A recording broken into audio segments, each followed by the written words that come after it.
السلام علیکم ورحمۃ اللہ وبرکاتہ۔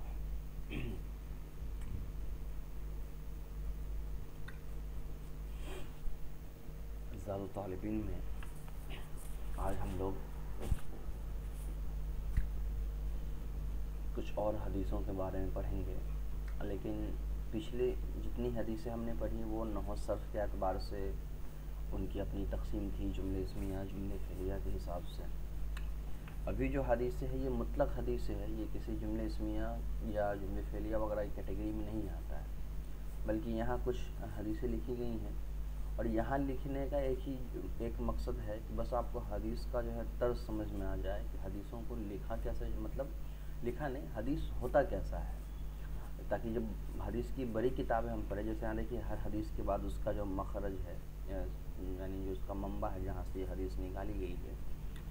اس کا نام لکھ دیا گیا۔ جیسے یہ حدیث ہے تو پھر اس کے نیچے لکھ دیا گیا ہے بخاری و مسلم، مطلب مسلم اور بخاری شریف دونوں میں یہ کتابیں جو ہے، یہ حدیث جو ہے مذکور ہے، وہاں ذکر کر دی گئی ہے۔ اوپر کی حدیث میں بھی جو ہے رواہ ترمذی نے بیان کیا، اس طرح کی باتیں تھیں، لیکن وہاں حدیث کا ایک کبھی کبھی ایسا ہوا ہے کہ حدیث کے ٹکڑوں کو بیان کیا گیا، مکمل حدیث بیان نہیں کی گئی ہے، مکمل واقعات بیان نہیں کیے گئے۔ لیکن یہاں جو آپ پڑھنے والے ہیں اس میں ایک مکمل جو حدیث ہے وہ پوری بیان کی گئی، اور یہ بہت اہم ہے۔ اس لیے اہم ہے کہ اس کا آپ جو ہے ٹاپک دیکھیے، لکھا ہوا ہے ذکر بعض المغیبات۔ مغیبات جو ہے غیب سے بنا ہے۔ غیب کا مطلب ہوتا ہے ایسی چیز جو ہماری نظروں سے اوجھل ہو، ہماری نظریں اس کو نہیں دیکھ سکتی ہیں، اس کو کہتے ہیں غیب کی چیزیں۔ تو مغیبات یعنی بعض ایسی چیزوں کا ذکر جو غیب کی ہے، یعنی غیب سے مراد ہے آگے آنے والی چیزیں جو ابھی ہوئی نہیں ہیں، بعد میں ہوں گی۔ اسی کو ایکسپلین کرنے کے لیے یہاں پر بھی انہوں نے لکھا ہے التی، ایسے باتیں اخبر النبی صلی اللہ علیہ وسلم بہا، خبر دی ہو آپ صلی اللہ علیہ وسلم نے اس کے ذریعے، یعنی اس کی خبر دی ہو، وظہرت، اور وہ چیز ظاہر ہوئی ہو، یعنی ہو گئی ہو، بعد وفاتی، آپ صلی اللہ علیہ وسلم کی وفات کے بعد، صلوات اللہ وسلامہ علیہ، اللہ تعالیٰ کی سلامتی، اللہ تعالیٰ کی دعا ان کے اوپر ہو۔ تو اس کی تعریف جو ہے انہوں نے بتائی مغیبات کی، کہ ایسی چیزیں ہوتی ہیں جس کو آپ صلی اللہ علیہ وسلم نے بتایا ہو کہ یہ آگے چل کر ایسا ہوگا، قیامت کے قریب ہوگا۔ خاص طور پر اس میں قیامت کی حدیث آتی ہیں، نشانیاں آتی ہیں، علامتیں آتی ہیں، یا پھر اس کے اندر جو ہے وہ فتن کی چیزیں آتی ہے، فتنے فساد کی، کہ آگے کون سے فتنے اٹھیں گے، کس طرح کے فتنے اٹھیں گے، تو اس طرح کی حدیثیں اس کے اندر بیان جو ہے وہ کی جاتی ہے۔ اور اس کے بعد یہاں نے کہا کہ یہ ساری چیزیں آپ صلی اللہ علیہ وسلم کی اس دنیا سے پردہ فرما جانے کے بعد جو ہے وہ ہوئی ہیں یا ہوگی۔ چلے تو پہلی حدیث ہے، قال النبی صلی اللہ علیہ وسلم وہو سید الصادقین، لا یزال من امتی امت قائمۃ بامر اللہ لا یضرهم من خذلهم ولا من خالفهم حتی یأتی امر اللہ وهم علی ذلک۔ یہ اعراب میں نے پڑھ دیا، اب میں پڑھتا ہوں۔ آپ صلی اللہ علیہ وسلم نے فرمایا وَهُوَ سَيِّدُ الصَّادِقِينَ، جو سچوں کے سردار تھے، یعنی سب سے زیادہ سچے انسان تھے۔ لا یزالو، لا یزالو کا مطلب لگاتار، من امتی، میری امت میں سے، امتن، ایک امت ہوگی، قائمتن، جو کھڑی ہوگی، بامر اللہ، اللہ کے حکم کے ذریعے، اللہ کے حکم کے ساتھ، لا یضرهم، ان کو نقصان نہیں پہنچائے گا، من خذلهم، جو ان کو دھوکہ دینا چاہے گا، ان کو شرمندہ کرنا۔ خذلہ مطلب اصل میں ہوتا ہے شرمندہ کرنا، لیکن یہاں مراد ہے جو ان کی مدد نہیں کرتا ہوگا، ولا، اور نہ ہی، من خالفهم، جو ان کے خلاف ہوگا، جو ان کی مخالفت کرتا ہوگا۔ تو ان کو نقصان نہیں پہنچاتا ہوگا وہ جو ان کی مدد نہیں کرتے ہوں گے، یا وہ جو ان کے خلاف ہوتے ہوں گے، حتیٰ، یہاں تک کہ یاتیہ آ جائے گا امر اللہ، اللہ کا امر، اللہ کا امر سے مراد یہاں قیامت ہے، یعنی اللہ کا فیصلہ آ جائے گا، یعنی قیامت آ جائے گی، وہم علی ذالک، اور وہ امت علی ذالک اسی پر باقی رہے گی. یعنی یہ تو لفظی ترجمہ ہو گیا. اب ایک بار میں نارمل ترجمہ کر دیتا ہوں. آپ صلی اللہ علیہ وآلہ وسلم نے فرمایا، جو سب سے زیادہ سچ بولنے والے انسان تھے، سچوں کے سردار تھے، کہ قیامت تک میری امت میں سے ایک امت ہمیشہ اللہ تعالیٰ کے حکم و اوامر و نواہی کو لے کر کھڑی رہے گی. ان کو وہ لوگ بھی نقصان نہیں پہنچا سکتے جو اس امت کی مدد نہیں کرتے ہیں، نہ ہی وہ لوگ نقصان پہنچا سکتے ہیں جو ان کی مخالفت کرتے ہیں. یا ٹھیک ہے. اب یہ حدیث جو ہے بالکل واضح ہے. اس میں آپ صلی اللہ علیہ وآلہ وسلم نے فرمایا، اور اس میں ایک اشارہ کیا ہے کہ امت کے اوپر سے اللہ تعالیٰ کی جو مدد ہے وہ کبھی بھی کھینچی نہیں جائیں گی. امت محمدیہ پر یہ خصوصی اللہ تعالیٰ کی جو ہے، اللہ تعالیٰ کا رحم و کرم ہے کہ اس امت کو کبھی بھی بے سہارا نہیں چھوڑا جاتا ہے. چاہے جتنے بھی مشکل حالات ہو، منفی حالات ہو، بظاہر اسلام جو ہے وہ کمزور پڑتا ہوا نظر آ رہا ہو، لیکن ایسے دور میں بھی اللہ جو ہے کوئی ایک نہ ایک امت ایسی ہوتی ہے. اب امت جو ہوتی ہے وہ یہاں پر آپ کہہ سکتے ہیں کہ محمد تو جو ہے وہ پوری جو مسلم جو ایمان والے ہیں وہ سب ایک امت ہیں، لیکن یہاں مراد جو ہے وہ ایک گروہ آپ لے سکتے ہیں کہ کوئی ایک گروہ ضرور ہوتا ہے جو اس اللہ تعالیٰ کے جتنے بھی احکام ہیں اس کو پابندی کے ساتھ وہ خود عمل کرتا ہے، اور اپنے لوگوں میں سے جو لوگ اس کے خلاف ہوتے ہیں اس کی وہ پرواہ نہیں کرتا. میں پورا ایکسپلین کرتا ہوں، ابھی تھوڑا تھوڑا آپ چلیں. اپنے لوگوں میں جو لوگ اس کے خلاف ہوتے ہیں، من خذلہم سے مراد وہی ہے کہ ان کی مدد کوئی نہیں کرتا، یعنی ان کے اپنے لوگ ان کے خلاف ہوتے ہیں، تو اس کے خلاف ہونے کی وجہ سے وہ جو ہے ایسا نہیں ہوتا ہے کہ وہ اللہ تعالیٰ کے حکم پر ڈٹے رہنا چھوڑ دیتے ہیں. ولا من خالفہم، اور جو اس کے خلاف ہوتے ہیں، جو لوگ جو منفی طاقتیں ہوتی ہیں، وہ بھی ان کو نقصان نہیں پہنچا پاتی. اور قیامت تک کے لیے یہ امت ہمیشہ اپنے احکام پر، اپنی ذمہ داریوں پر باقی رہتے ہیں. یہ بہت ڈرانے والی حدیث بھی ہے اور بہت امید دلانے والی حدیث بھی ہے، خاص طور پر جس زمانے میں ابھی ہم اور آپ جی رہے ہیں، جہاں پر اللہ تعالیٰ نے صاف طور پر کہا کہ حالات کا اللہ کے رسول صلی اللہ علیہ وسلم نے صاف طور پر یہ بات واضح فرما دی کہ حالات تو بدلنا طے ہے، اس لیے کہ کبھی ہمیشہ ایسے حالات نہیں ہوں گے جو ہر آدمی سپورٹ کرے گا. حالات ایسے بھی آئیں گے جب دین اسلام کا جو صحیح نقشہ ہے، جو صحیح شکل ہے اس کی وہ بدلے گی. لیکن ان بدلاؤ میں بھی ایک گروہ ایسی ضرور ہوگی جو اس بدلاؤ سے متاثر نہیں ہوگی، بلکہ اسلام کا صحیح نقشہ لوگوں کے سامنے پیش کرتی رہے گی. اب ہم کو اور آپ کو یہ دعا کرنی چاہیے، یہ محنت کرنی چاہیے کہ اللہ تعالی ہم کو اس امت کے اس گروہ میں شامل کر لے جس گروہ کو اللہ تعالیٰ نے اپنی دین کی بقا کے لیے، اسلام کی صحیح شکل کو باقی رکھنے کے لیے بنایا. یہ بہت ضروری ہے. جس دور میں ہم ہر زمانے میں جب ظلم کا غلبہ بہت زیادہ ہو جاتا ہے تو اس ظلم کے ماحول میں ہی اللہ تعالیٰ کچھ ایسے بندوں کو چنتے ہیں جو اس ظلم کو ختم کرنے کی وجہ بنتے ہیں، سبب بنتے ہیں. فرعون کے زمانے میں جب ظلم بہت زیادہ بڑھا تو اللہ تعالیٰ نے موسیٰ علیہ السلام کے گھر والوں کو چنا، موسیٰ علیہ السلام کو چنا اس ظلم کے ماحول کو بدلنے کے لیے، اس کو تبدیل کرنے کے لیے. تو ہر دور میں یہ چیزیں ہوتی ہیں کہ جب ظلم زیادہ بڑھتا ہے تو ایک جماعت، ایک گروہ، کچھ لوگ، چند افراد ایسے ہوتے ہیں جن کو اللہ تعالیٰ اس برے اثرات سے محفوظ کر دیتے ہیں اور وہ برائی کے خاتمے کی وجہ بنتے ہیں. تو اس کے لیے بہت ہمیں کوشش اور محنت کرنی چاہیے کہ جب حالات بدلتے ہیں تو حالات میں دو طرح کے لوگ ہو جاتے ہیں. ایک وہ جو اپنوں میں ہوتے ہیں لیکن ان کے اندر بزدلی پیدا ہو جاتی ہے، ڈر پیدا ہو جاتا ہے،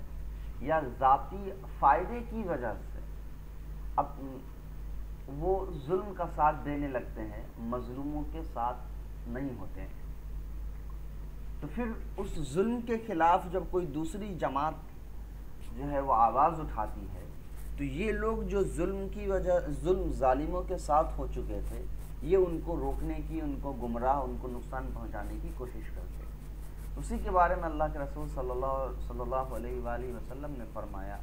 لا یضرهم من خذلهم، جو ان کی مدد نہیں کرتے ہیں وہ بھی اس امت کا نقصان نہیں پہنچا پائے گی، اس گروہ کا نقصان نہیں پہنچا پائے گی، ولا من خالفهم، اور جو کھلے طور پر اس کے خلاف تھے وہ بھی نقصان نہیں۔ یعنی نہ اپنے اندر جو مسلمان تھے، جو ظاہر مسلمان ہے، وہ بھی نقصان نہیں پہنچا سکتے، اور جو بالکل کھل کر دشمن ہیں، جو بالکل کھل کر کے مخالفت کرتے ہیں، وہ بھی نقصان، یعنی نہ ظاہری طور پر اس امت کو کوئی نقصان پہنچا پائے گا، نہ باطنی طور پر اس امت کو کوئی نقصان پہنچا پائے گا، اور وہ گروہ قیامت تک ہمیشہ باقی رہے۔ تو ابھی جس دور میں ہم جی رہے ہیں یہ بالکل سلیکشن کا دور ہے۔ اللہ تعالیٰ اپنے بندے، اپنے بندیوں کو چنتے ہیں اپنے دین کی خدمت کے لیے، اور اپنے دین دین اسلام کو اس کی صحیح شکل میں آگے آنے والی امت تک پہنچانے کے لیے اپنے بندوں کی ایک لسٹ بناتے ہیں اللہ تعالیٰ۔ تو اس کے لیے ہمیں کوشش کرنی ہے کہ اللہ تعالیٰ ہم کو بھی اس لسٹ میں شامل کر لے، تاکہ ہم بھی اس امت میں آ جائیں جس کے بارے میں اللہ کے رسول صلی اللہ علیہ وسلم نے یہ باتیں فرمائی ہیں۔ اب میں اتنا ایکسپلین حدیث کو اس لیے کر رہا ہوں کہ جو کتاب الفتن کی یہ ساری حدیثیں ہوتی ہیں، آگے کیا ہونے والے ہیں، تو اس کو سمجھنے کے لیے موجودہ حالات سے حدیثوں کو جوڑنا بہت ضروری ہوتا ہے، اور یہ ساری وہ حدیثیں ہیں جو آپ کے موجودہ حالات میں بہت آسانی سے یہ چیزیں ہمیں سمجھ میں آتی ہیں۔ اس لیے میں اس کو ایک ایک حدیث کو جو بہت زیادہ ایکسپلین کر رہا ہوں، نہ کہ میں وہ طریقہ اپنا رہا ہوں جو میں پہلے اپناتا تھا کہ بس حدیث پڑھ کے مختصر تفسیر کر کے نکل جاتا تھا، اس لیے کہ یہ حدیثیں ایسی ہیں جو بالکل موجودہ زمانے میں نظر آتی ہیں یہ چیزیں۔ ہاں، اب اس میں ایک چیز اور جو ہے وہ سمجھنے والی بات ہے، ایک سوال آ سکتا ہے کہ یہ امتی ہیں کون، پہچان کیا ہوگی، کیونکہ یہ تو پھر سوال ہوا کہ ہر آدمی مسلمان ہے اور ہر آدمی کے اندر تھوڑی سی امید باقی ہوتی ہے کہ وہ صحیح راستے پر ہے، تو پھر یہ کیسے پتہ چلے گا کہ اللہ تعالیٰ جس جاب کے لیے لوگوں کو سلیکٹ کر رہے ہیں اس کا کرائیٹیریا کیا ہے، اس کی ایلیجبلٹی کیا ہے، کون کون سی چیزیں ہیں جس کے بیسس پر اللہ تعالیٰ اپنے بندوں کو جو ہے اس گروہ میں شامل کرتے ہیں جو ان کے دین کی خدمت آگے کریں گے۔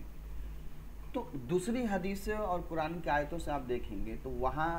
کچھ بیسک چیزیں بتائی گئی ہیں، ان کی کچھ نشانیاں جو ہیں وہ بتائی گئی ہیں، جیسے وہ متقی ہوں گے، اپنی ذمہ داریوں کو ادا کرنے والے ہوں گے، ان کے ذمے جو ذمہ داری دی گئی ہے اس کو مکمل طور پر بالکل ایمانداری کے ساتھ ادا کرنے والے ہوں گے۔ تو اگر صرف ایک لفظ میں کہوں کہ وہ بالکل ایماندار ہوں گے، اپنے ذمہ داری کے، ان کی جو ریسپانسبلٹی ہے، ان کی جو ڈیوٹی ہے اس کو وہ مکمل طور پر ادا کرنے والے ہوں گے، تو یہ ایک لفظ جو ہے وہ بالکل کمپلیٹلی کلیئر کر دیتا ہے بحیثیت عباد کے، ایک بندہ ہونے کی ان کی جو ذمہ داری ہے اللہ تعالیٰ کے متعلق، ان کے نماز پڑھنا، روزے رکھنا، اپنی آنکھوں کی حفاظت کرنا، اپنے کانوں کی حفاظت کرنا، تو وہ ساری اب بحیثیت عباد کے ایک بندہ ہونے کے ان کے اوپر جتنی ذمہ داریاں اللہ تعالیٰ نے ڈالی ہے ان تمام ذمہ داریوں کو وہ ادا کرتا ہے، تو وہ پھر امید ہے کہ وہ اس امتی کے اندر اس لسٹ کے اندر شامل ہے۔ پھر بحیثیت جس معاشرے میں وہ رہتا ہے اس معاشرے کی جو ذمہ داریاں ہیں، جو غریب محتاج لوگ ہیں ان کی جو ضرورتیں ہیں، وہ اپنی ذمہ داری کو اپنے مال کے ذریعے ادا کرتا ہے، اپنی طاقت کے ذریعے ادا کرتا ہے، اپنی آواز کے ذریعے، اپنے دیگر خدمات کے ذریعے سے اس ذمہ داری کو ادا کرتا ہے۔ تو وہ جو معاشرے نے جو ذمہ داری اس کو دی ہے، اور بحیثیت ایک فرد ہونے کے، جس معاشرے میں جس سوسائٹی میں ہم جی رہے ہیں وہاں ایک انسان کی کیا ذمہ داریاں ہو سکتی ہے، اپنے پڑوسیوں کا خیال رکھنا، اپنے آس پاس کا خیال رکھنا، اپنے ملک کے لوگوں کا خیال رکھنا، تو جس انسان کے ذمے جو ذمہ داری دی گئی ہے اگر وہ انسان اس ذمہ داری کو صحیح طور پر ادا کرتا ہے تو وہ انسان انشاءاللہ اس گروہ کے اندر شامل ہے۔ میں اس لیے یہ بات کہہ رہا ہوں کہ اکثر جب انسان اپنی ذمہ داریوں سے بھاگنے لگتا ہے، علماء جب اپنی ذمہ داریاں چھوڑ دیتے ہیں، جب معلم پڑھانے والے اپنی ذمہ داریوں سے بھاگنے لگتے ہیں، پیسے کمانے والے اپنے ذمہ داریوں سے بھاگنے لگتے ہیں تو پھر ملک کے اندر دھیرے دھیرے منفی حالات پیدا ہو جاتے ہیں۔ ہم ابھی جس دور میں جی رہے ہیں، اکثریت ہمارے دور میں ایسے لوگوں کی ہے، ایسے مسلمانوں کی ہے جنہوں نے اپنی ذمہ داریوں کو بالکل بھلا دیا ہے یا ذمہ داری کو ادا کرنے سے وہ بھاگتے ہیں۔ تو اللہ تعالیٰ سے دعا ہے کہ اللہ تعالیٰ ہم کو ان بندوں میں شامل کرے کہ جس زندگی کے جس حالات میں ہم رہیں اور اس حالت میں ہماری جو ذمہ داری ہو، اس ذمہ داری کو ہم مکمل طور پر ادا کرتے رہیں۔ یہ بہت امپورٹنٹ ہے، بہت زیادہ اہم ہے۔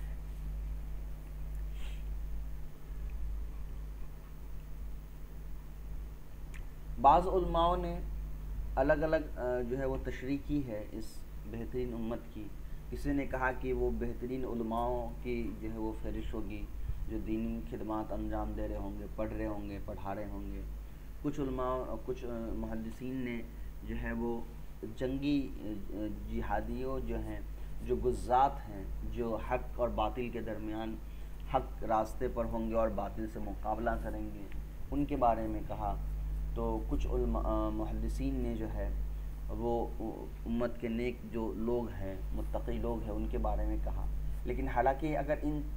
ساری چیزوں کو دیکھیں تو یہ ساری کی ساری صفت ایک مومن کی صفت ہے۔ جب آپ کی ذمہ داری پڑھنا پڑھانا ہے، آپ پڑھنے پڑھانے کی ذمہ داری کو ادا کر رہے ہیں تو وہ بھی آپ اسلام کا کام کر رہے ہیں۔ جب ظلم کے خلاف آواز اٹھانے کی اور ظالموں سے لڑنے کی بات آئی، اہل فتن سے، امت انسانیت کو نقصان پہنچانے والے لوگوں سے مقابلہ کرنے کی بات آئی، تو وہی انسان جو پڑھا رہا ہے وہ مقابلہ کرنے کے لیے چلا گیا تو وہ غزات بھی ہو گیا۔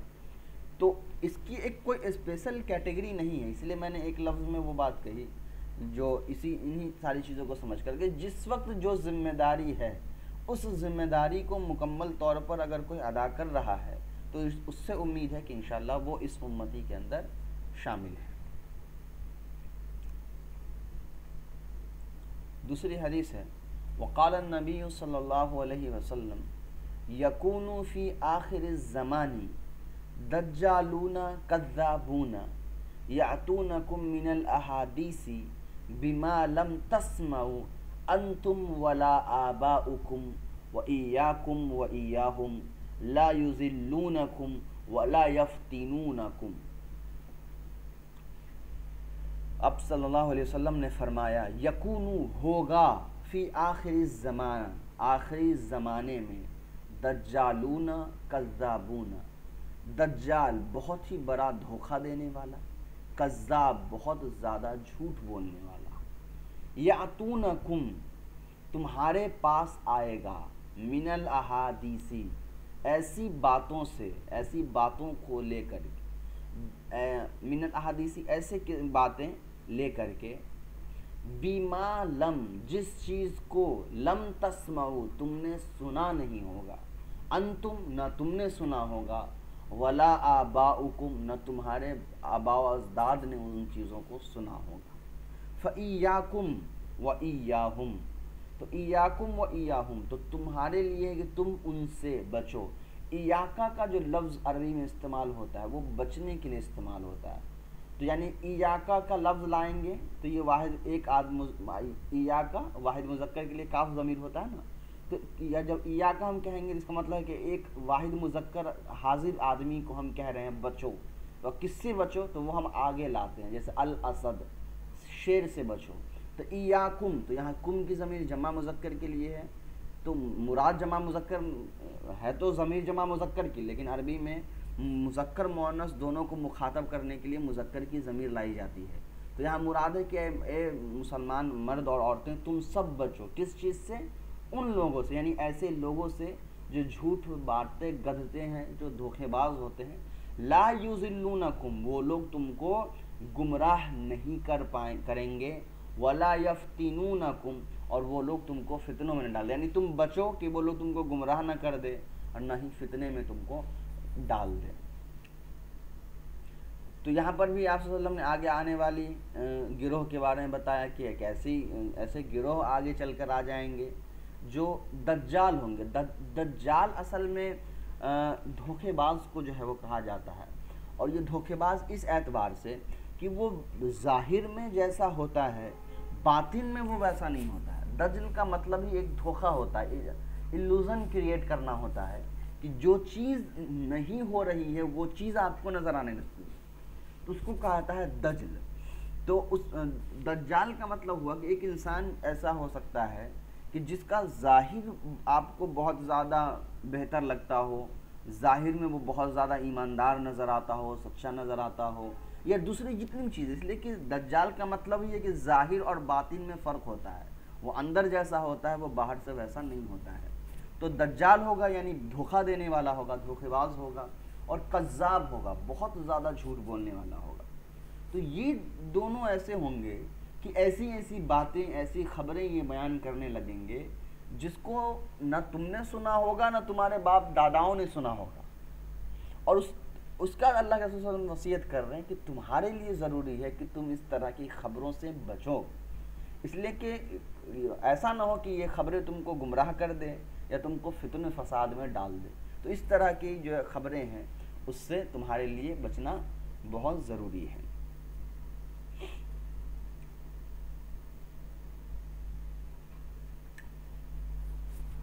اس کا تیسری حدیث ہے وقال النبی صلی اللہ علیہ وسلم خیر الناس قرنی۔ اچھا، اس حدیث کی میں نے ایکسپلینیشن جو ہے وہ نہیں کی۔ اس کا ایکسپلینیشن جو ہے وہ تو بظاہر آپ کو سمجھ میں آ ہی رہا ہے۔ اب اس میں جو ہے یا تو یہ ہو سکتا ہے کہ صرف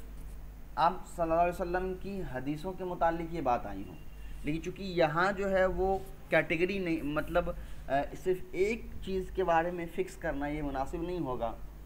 کہ آپ صلی اللہ علیہ وسلم صرف اپنی حدیثوں کے بارے میں کہہ رہے ہوں کہ میرے بارے میں کچھ ایسی حدیثیں جو ہیں وہ لوگ گڑھنے لگیں گے جو حدیثیں نہ تم نے سنا ہوگا تمہارے باپ دادا نے۔ یہ بھی بالکل صحیح ہے، دوسری حدیثوں سے یہ بات ثابت ہوتی ہے کہ آگے چل کے لوگ اپنی طرف سے جو ہے منسوب کرنے لگیں گے حدیثوں کو یا دوسرے بزرگوں کے اقوالوں کو۔ لیکن اس کے علاوہ اگر اپنے زمانے میں ہم دیکھیں تو ایسا ہوگا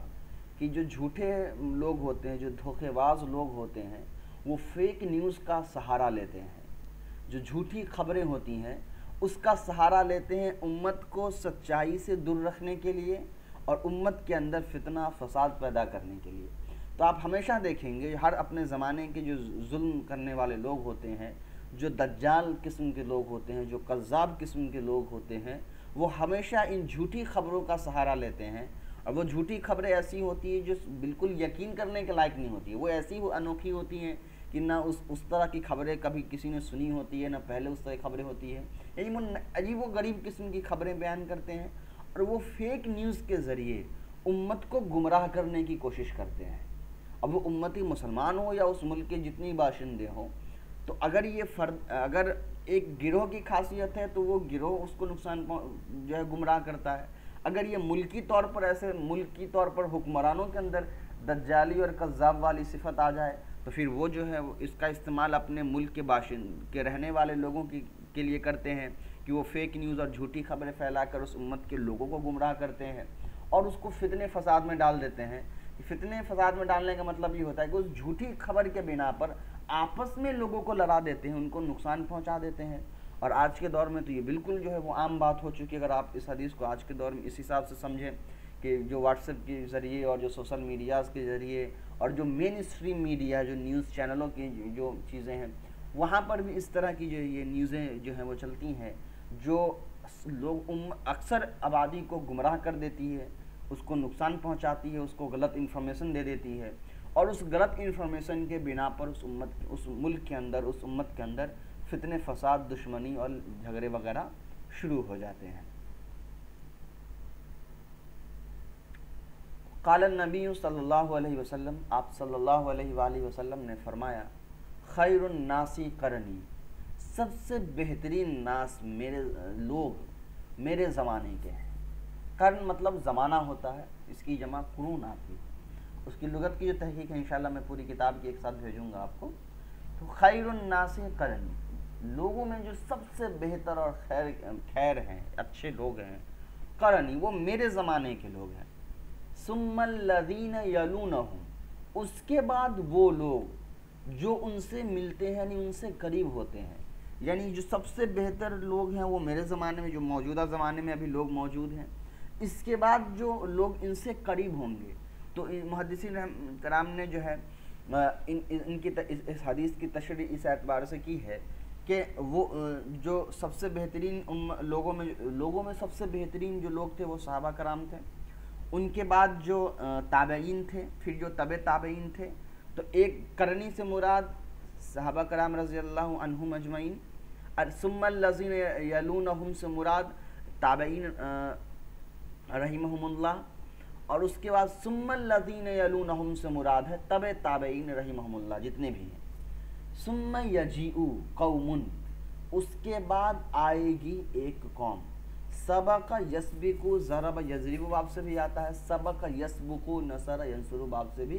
آتا ہے، لیکن ضرب سے زیادہ آتا ہے، تو سبق یسبق تو تسبق، ثم یجیء قوم تسبق، اس کے بعد ایک قوم آئے گی، تسبق شہادت احدہم یمینہ، تسبق شہادت احدہم یمینہ، آگے بڑھے گی ان میں سے ایک کی گواہی، یمینہ اس کی قسم کے اوپر، وَيَمِينُهُ اور اس کی قسم،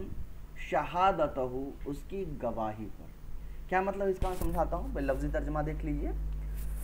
آپ صلی اللہ علیہ وآلہ وسلم نے فرمایا کہ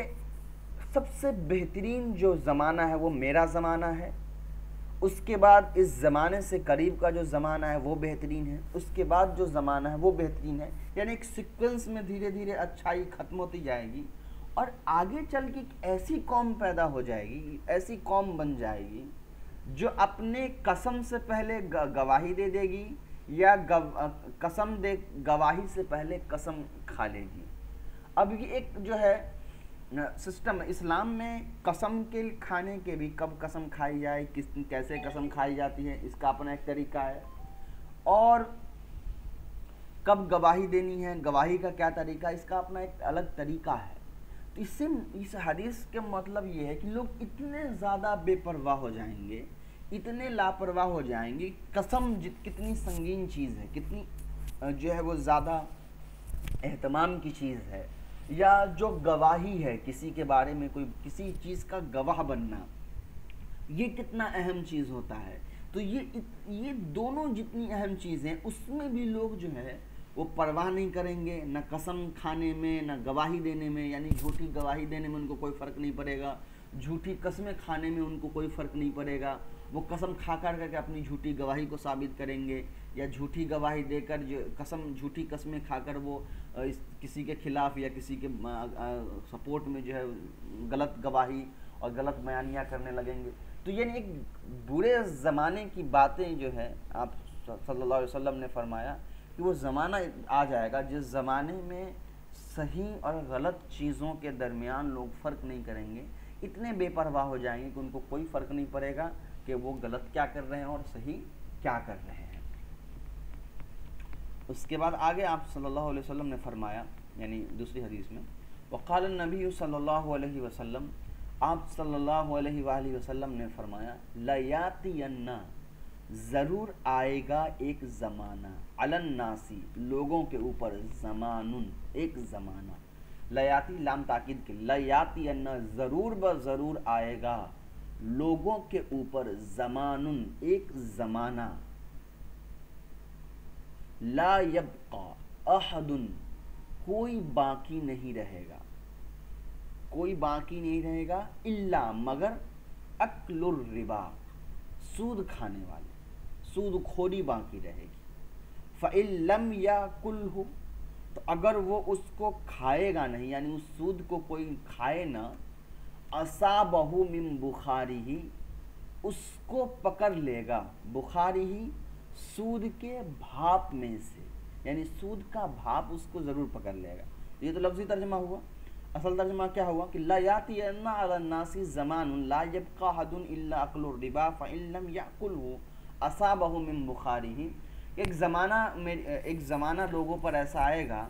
کہ اس میں اللہ کا ترجمہ تو میں ڈائریکٹلی کر رہا ہوں کہ اس میں سود کھانے والے لوگ بچیں گے، لا یبقى احد الا اکل الربا کوئی نہیں بچے گا مگر سود کھانے والے، تو مطلب سود کھانے والے ہی بچیں گے، اگر وہ ظاہری طور پر سود کو نہیں بھی کھا رہا ہو، لیکن وہ زمانہ چونکہ سود خوری کا ہوگا، اصابہ من بخاری، بخار مطلب بھاپ ہوتا ہے، لیکن یہاں مراد اثر لے لیجیے کہ وہ سود کے اثر سے ضرور جو ہے متاثر ہوگا، اس کو سود کا جو اثر ہے وہ اس کو ضرور پکڑ لے گی۔ یعنی سود خوری کا زمانہ بالکل اتنا زیادہ عام ہو جائے گا کہ ایک انسان اگر ظاہری طور پر جو حقیقی سود ہے وہ نہ بھی لے رہا ہو، تو سود کے جو دوسرے طریقے ہوں گے اس سے وہ کہیں نہ کہیں بہت زیادہ متاثر ضرور ہو رہا ہوگا۔ اور آج کے دور میں اس بات کو سمجھنا بہت آسان ہے۔ اب یہ ساری چیزیں جب ہم پڑھتے ہیں جو 1400 سال پہلے آپ صلی اللہ علیہ وسلم نے آگے کیا ہوگا یہ بتایا، اور آج کے دور میں ہم اس کو پڑھ رہے ہیں اور ہم یہ دیکھ رہے ہیں کہ یہ تو بالکل ہو رہا ہے، اور ایک طالب علم جب اس کو پڑھتا ہے تو وہ بالکل دماغ کو خالی کر کے پڑھتا ہے۔ مطلب یہ ہے کہ اس سے پہلے اگر آپ نے اس چیزوں کو نہیں پڑھا ہے تو آپ کا مائنڈ تو بالکل نیوٹرل ہے نا، پھر آپ جب اس حدیث کو پڑھ کر اپنے زمانے کو دیکھتے ہیں تو آپ کو سمجھ میں آتا ہے کہ یہ چیزیں ہو رہی ہیں، تو یہ ہمارے ایمان کا ایک سبب بنتا ہے، ایمان کی مضبوطی کا سبب بنتا ہے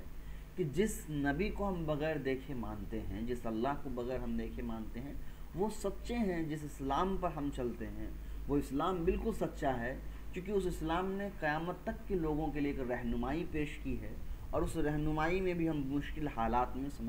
سمجھ بوجھ رکھنے والے بن رہے ہیں، اور مشکل حالات سے بچ کر کے نکلنے والے بن رہے ہیں۔ میں نے وہ جو شروع میں یہ بات کہی آپ کو کہ آپ بالکل نیوٹرل تھے، مائنڈ بالکل نارمل تھا، پہلے سے یہ چیزیں نہیں پتہ تھی، کیونکہ بہت بار ایسا ہوتا ہے کہ ہمارے ذہن میں پہلے سے کوئی سوچ بیٹھی ہوتی ہے، تو اس سوچ کے بنا پر ہم کوئی بھی بات کہتا ہے تو ہم اس کو ادھر ہی موڑ دیتے ہیں۔ مثال کے طور پر ہم مسلمان ہیں، ہم ایمان والے ہیں، تو ہم کو ایمان اس سے متعلق کوئی بھی حدیثیں ہم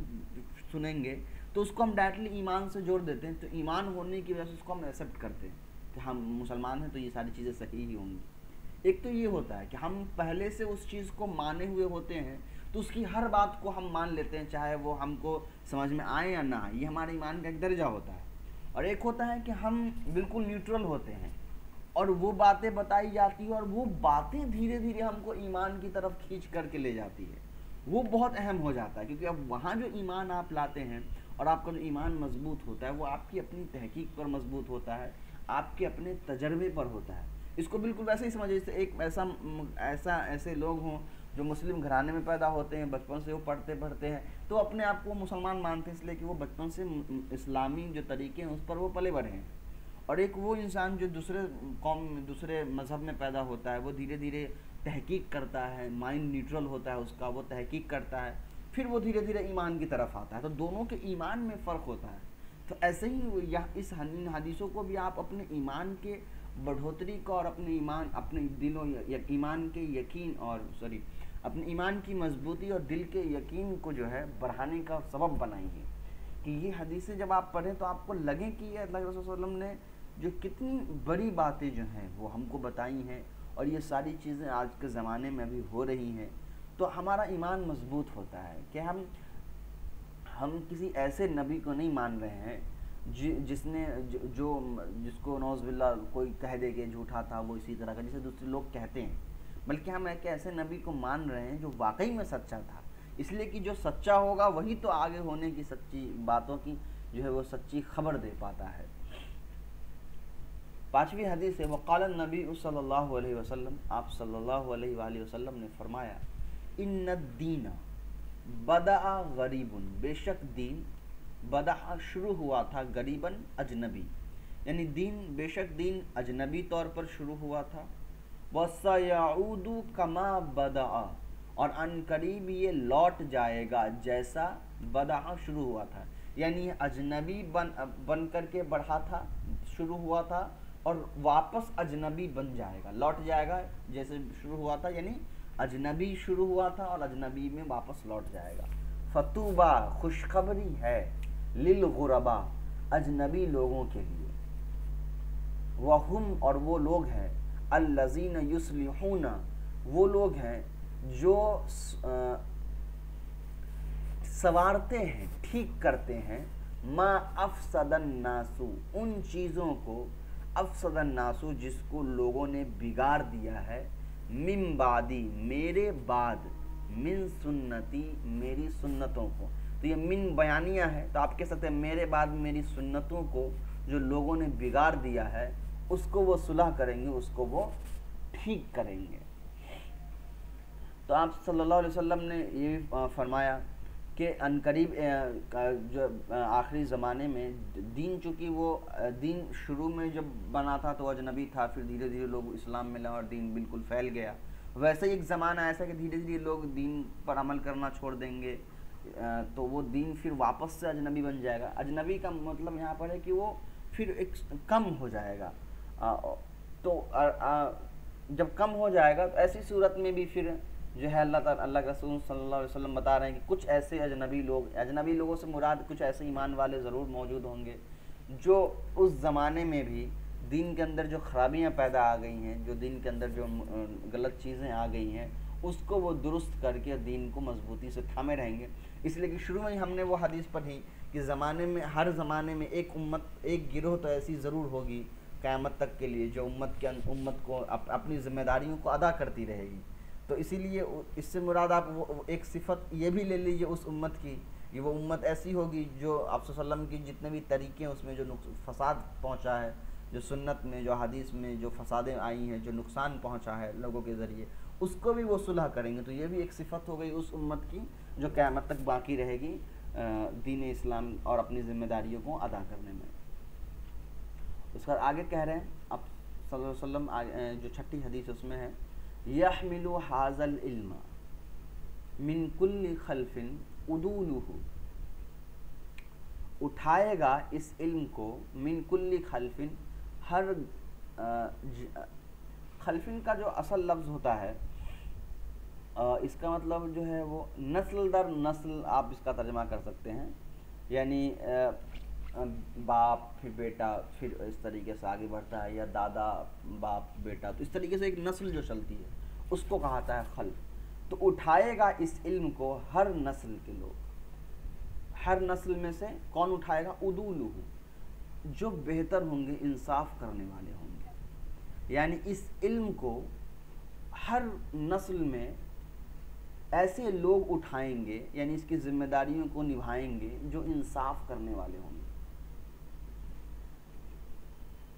ینفون عنہ،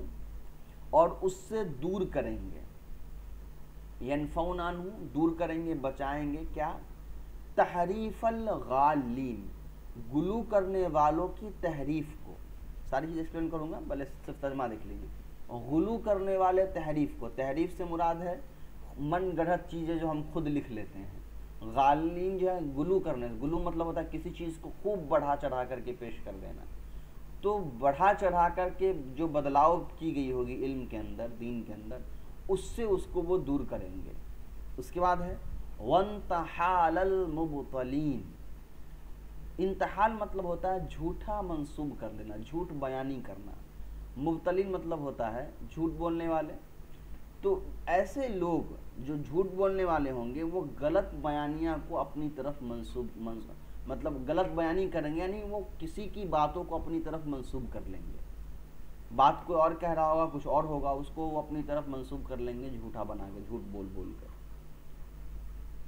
وَتَعْوِيلَ الْجَاهِلِينَ،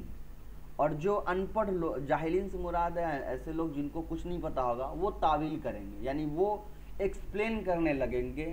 حدیثوں کو، قرآن کے علم کو، یا دوسری چیزیں جو ہیں ان چیزوں کو. تو تین باتیں یہاں پر آپ صلی اللہ علیہ وسلم نے فرمائی ہے. پہلا کہ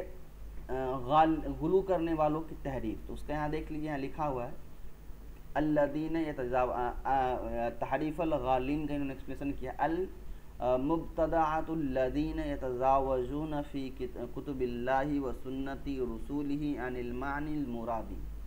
کہ وہ لوگ ہوں گے